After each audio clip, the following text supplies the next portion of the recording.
What stops us is being unable to hear God. Undermining the divine call, unaware of what God's doing. Thirdly, unable to hear God. We still do the hearing God thing. I was quoted that, and it's all over the internet from our 2015 Global Equip, because I stood up and said something. But it was shocking for us when we had a conversation, and someone asked one of my friends about their next steps. What are you doing? And they said to these people who were in ministry with us before, said, so what are you doing? What's your next step? And he said, well, I'm just trying to hear God for the next step. And they literally said, you still do the hearing God thing? Now, I'm just going to say to you, I still do the hearing God thing. And I want to strongly suggest, so should you. Because without the hearing God thing, forget completing any task and finishing any race.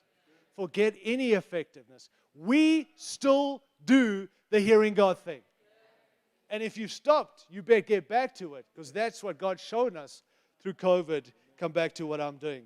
But I think some are unfamiliar with His voice. Jesus in John 10 said, my sheep know my voice. But I think we've become unfamiliar with the voice of God because we're listening to too many other voices. I'm going to quote A.W. Tozer after I said don't. But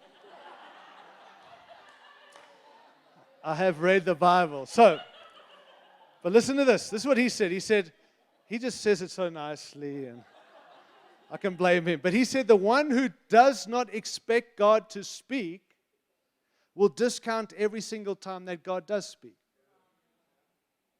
Now you see why I quoted him, right, Teeks? That's a good one, yeah. Let me also say, I think with the arrival of social media,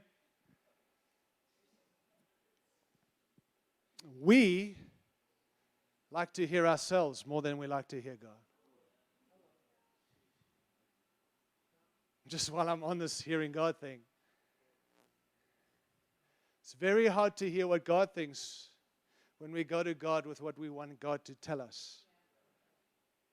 If you've decided what you want God to say, good luck hearing God for what He wants to say.